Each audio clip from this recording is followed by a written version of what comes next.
think you need this, but I have it. Okay, no, I don't think so. All right. Thank you all for coming out in the rain, and thank you for coming down to Holyoke. Welcome to the 5th Hampton District. So first, a little housekeeping before I say a few things about the bill or about Medicare-for-All. So, about the idea of filling this room, so even if you don't live in Holyoke, we really only probably allow like 5 to 6 people to speak. So they're not going to know where you're from. So if you fill the room, we may ask them to put the signs down. I'm not sure that they have issues with that, but showing the support, I think would be good for the few people that can speak. So if you can hang around for a little bit, I'm assuming, although I try not to do that too much, especially with my city council, don't print that. Is that I'm assuming they're going to try to take it out of order because they haven't heard early. We don't have to wait around too long. Okay, so I'm sure that's what Councilor Valentine and I think Warrenberg are doing if you get it. So that's it. Okay, so the nitty gritty. A couple of things I want to say. When I talk to businesses, especially small businesses, there's 3 things that come up for them, right? And it's usually not in the order that you're going to think, right? Most people think they're always going to complain about taxes. They're not complaining about taxes. The 3 things they complain about, the third one is transportation in the area. Small businesses and businesses like talk about transportation. They get it, and it's going to affect every sector if there's better public transportation. The second thing they talk about is workforce development. How many people out of high school, college, ready to work, who are eager to work. They will do the training in their particular industry, if it's in manufacturing or whatnot, but they want people who are ready and able to work. And the first thing that they talk about, the biggest issue they have is the cost of health care.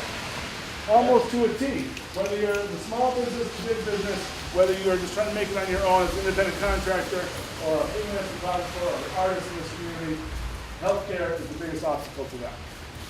So what do we have? We have a system where I can tell you firsthand, we have a system run by insurance companies that really don't care about the communities, especially the communities in need, like a place like Holyoke, who has one of the last remaining community hospitals in the state, independent and community-based. And let's talk about the rates that the private insurance companies give them. Okay? That's a whole other conversation to have. And they are undermining what we do in our community.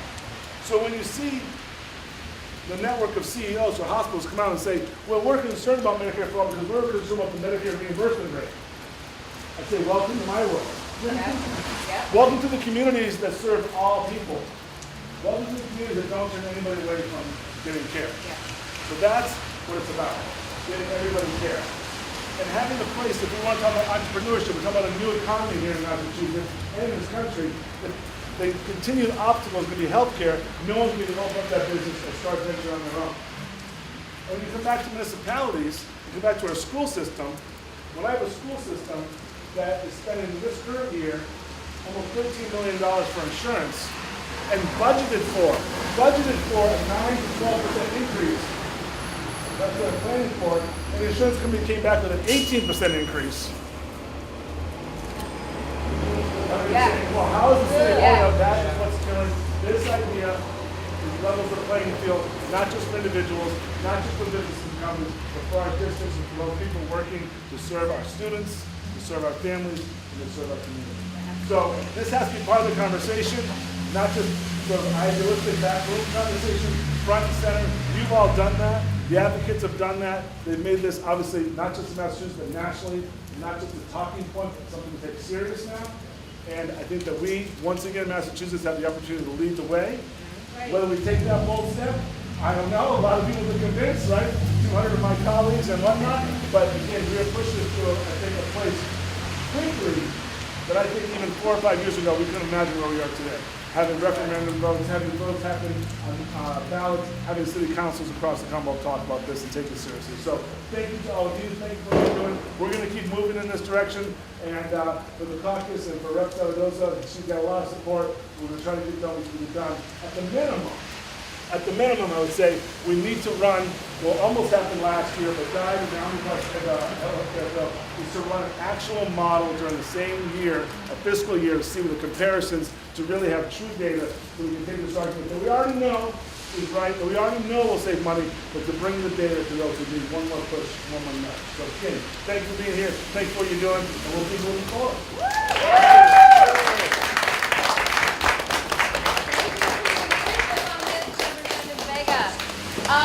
I'm going to put our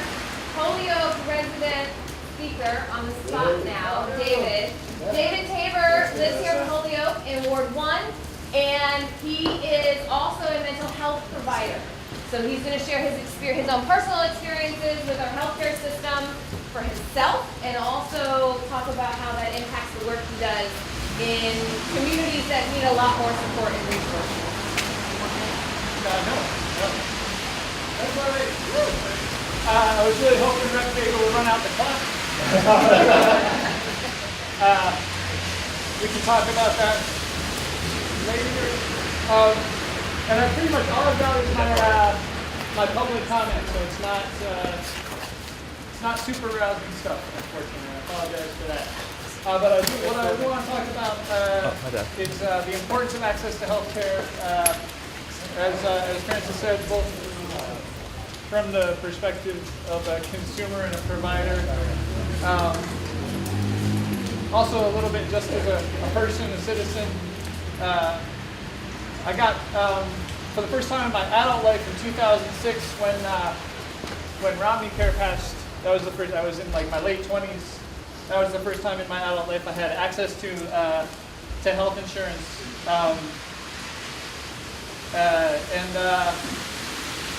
You know, it was helpful for me in a number of ways to have affordable insurance. I think I was paying like $30 a month for it, something like that.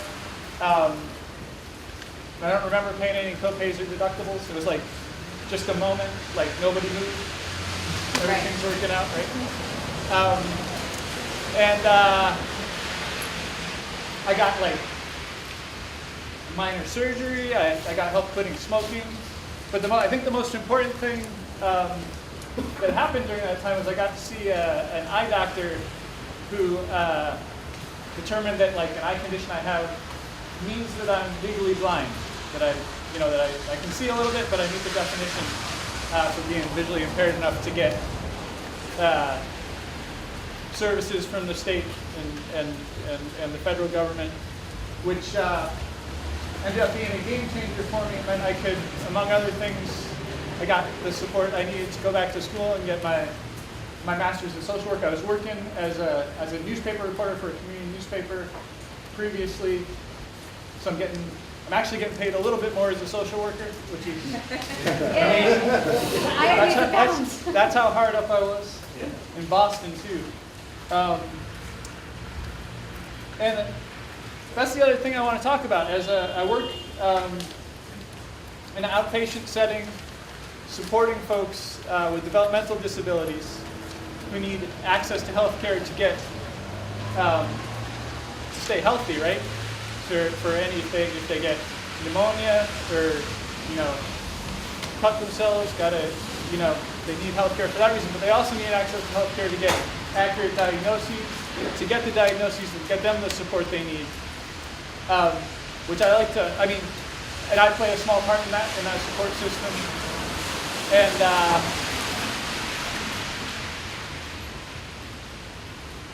I gotta say, I do not get paid as much as probably folks at the hospital who are reimbursing from insurance get. I think,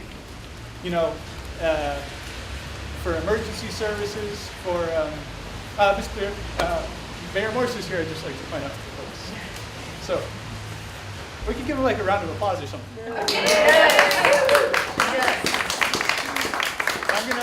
I'm gonna wrap it up too much. Yeah. Okay, thank you. And board counselor Josie Down. So I'm gonna wrap it up very, very quickly. What I was saying, which is that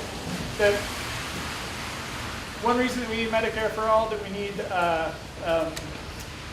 a system with the public interest in mind, negotiating with the medical industrial complex, is so that people always have access to the resources they need, whether they need open heart surgery or they need supports to remain active in the community and realize their potential in the community. And also on a personal note, so that the folks who are providing those services can get compensated a little bit more equitably. Yes. All right. Yes. Thank Thanks. you.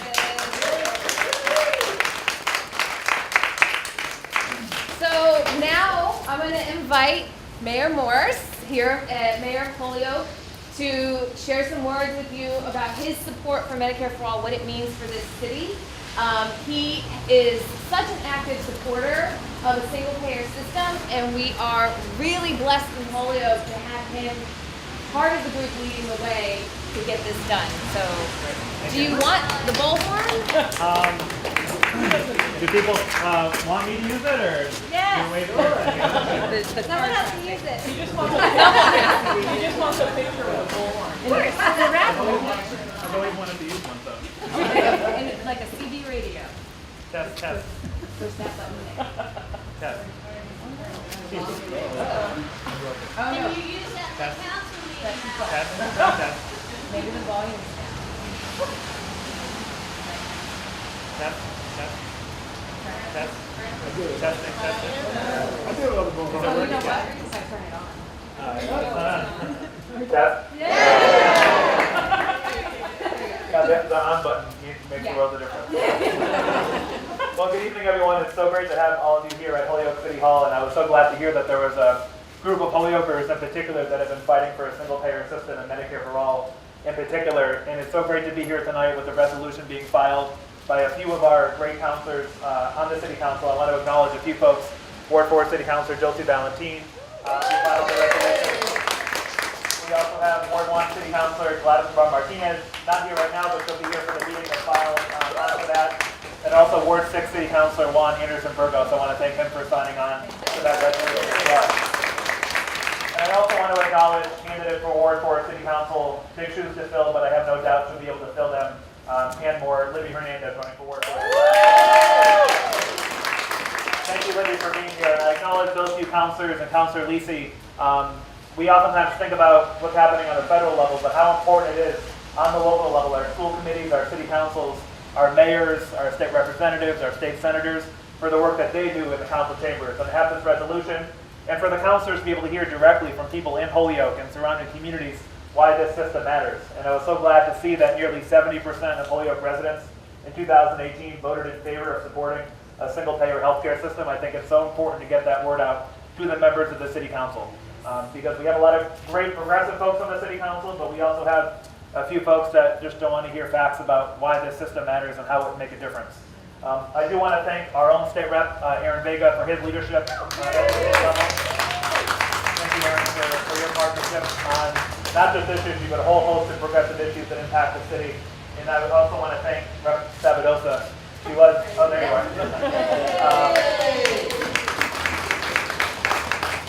Just in her short time at the State House has really become a progressive champion in a house that has, in my opinion, a lot of Democrats that aren't really Democrats. And I really just want to thank you for standing up for a lot of progressive values from healthcare to immigrant rights to women's rights. I think your voice is already helping change the conversation in Boston. So thank you for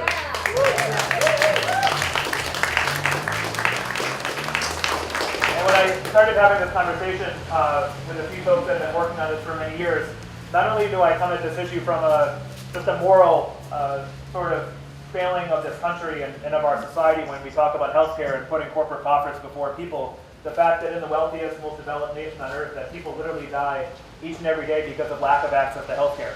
That people delay services. I mean, report after report talk about the countless people, not just here in Massachusetts, but across the country that don't go to the doctor's visits, that schedule procedures but then cancel them because they can't afford the premium or the deductible. And that just is wrong in the United States of America. And for too long, politicians have put donations and profits, have created a system that has allowed people to make millions and millions of dollars off the system and haven't had the guts to make votes to change that system. And so I think it's about time that we hold local elected officials accountable, state and federal elected officials accountable to change this system. And from a mayor's perspective, I mean, just today we had to notify our city employees that we're changing from Cigna back to Health New England. And it's a constant struggle every single year when we go over our numbers. We look at Cigna, they want them to come back at a 20% renewal increase. Not because everybody all of a sudden got sicker and we have a different population, but because frankly they didn't make enough money off the city the year before and need to make additional profits in the next fiscal year. And we look at the data, we look at the numbers, and we have to do our best to make sure that city employees aren't bearing the brunt of that cost. So from a mayor's perspective, yes, obviously the right to health care should be a human right, but also just when we think about our budgets, I know the Northampton City Council passed a resolution with healthcare being about 12 or 13% of their budget. Here at Holyoke, we're closer to 9 or 10%, but still much too high. And that's not just this year, but when we look out the next few years as well, that's upwards of $1 million a year in addition to our budget that we have to keep investing in healthcare. And that takes away from critical investments we can make elsewhere in the community. And so this is a local issue. And I imagine you'll hear from folks on the council, some city councilors and the mayor want to talk too much about national issues that don't really matter to people here in Holyoke.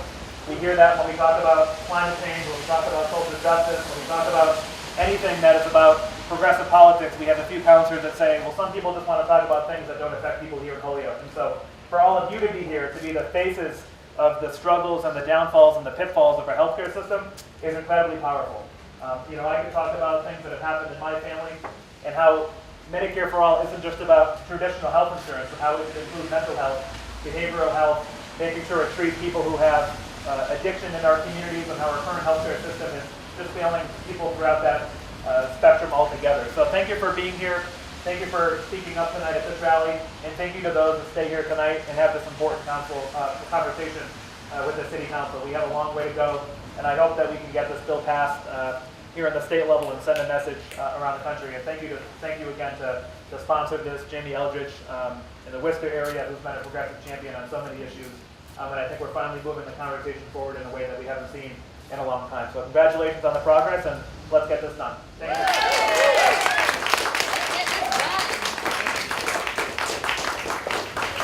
Representative Samadosa from the 1st Cancer District. Sure. I do know how to use one of these. I've actually brought it to Northampton City Council. There's a recording. Thank you so much for being here. I'm sorry I was late. I was driving out and I texted Deborah and I said, it's pouring, are you still there? And then I thought, of course they're still there. Of course, because who would stay home on the night that a Medicare-for-All resolution is being filed in Holyoke?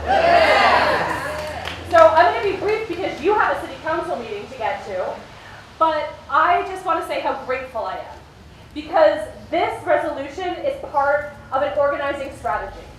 It starts a conversation in Holyoke that you've already been having, but it moves the needle further. So tonight, your city councilors are hopefully going to discuss this, right? That's the process? Okay. So we're going to start having this debate, and that means education in your community. So that means that when people say, what is Medicare-for-All, the people of Holyoke are going to know the answer to that. They're not going to confuse Medicare-for-All and single payer with Medicare and all of the various things that are being spouted at us by the national media right now. We're going to have answers in Massachusetts. We're going to understand what this means.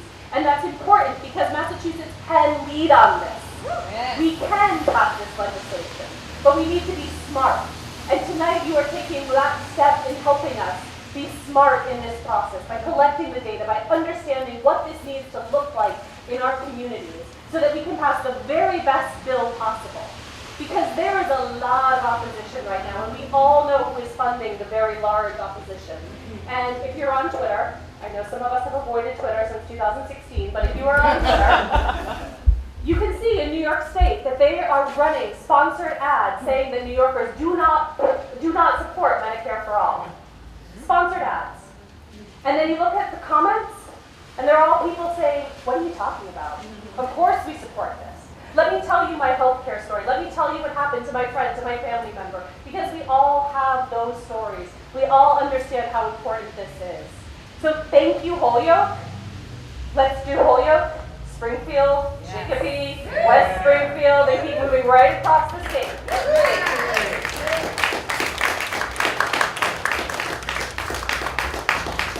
I gotta do a time check. So can I just kind of explain how Yes. it's going to go in there so that people aren't surprised?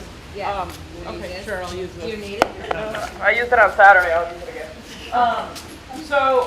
Again, my name is Josie Valentine. I'm a city councilor here in Holyoke, and one of the three councilors here tonight that is filing this resolution, co-sponsoring it.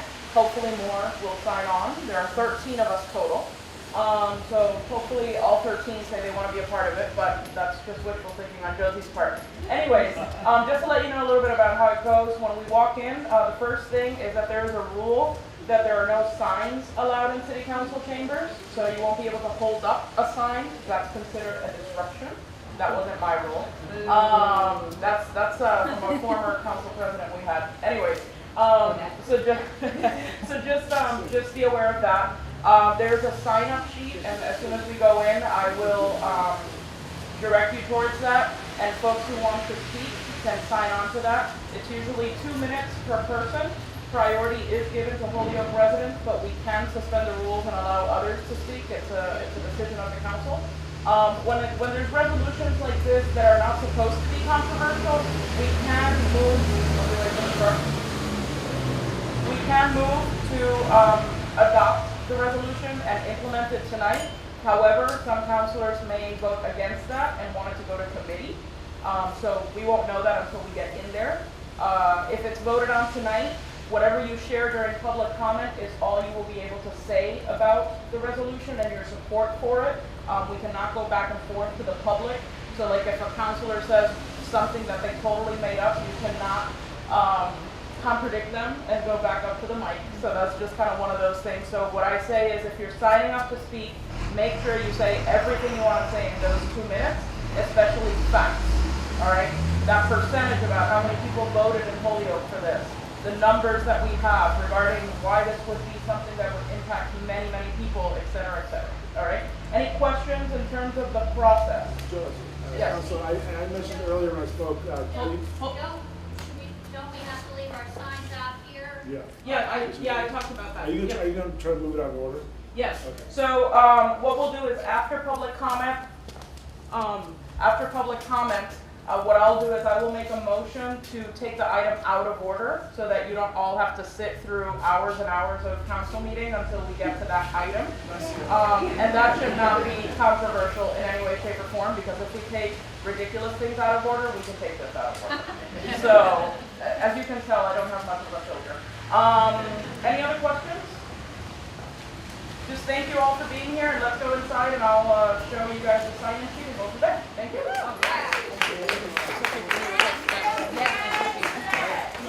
Thank you.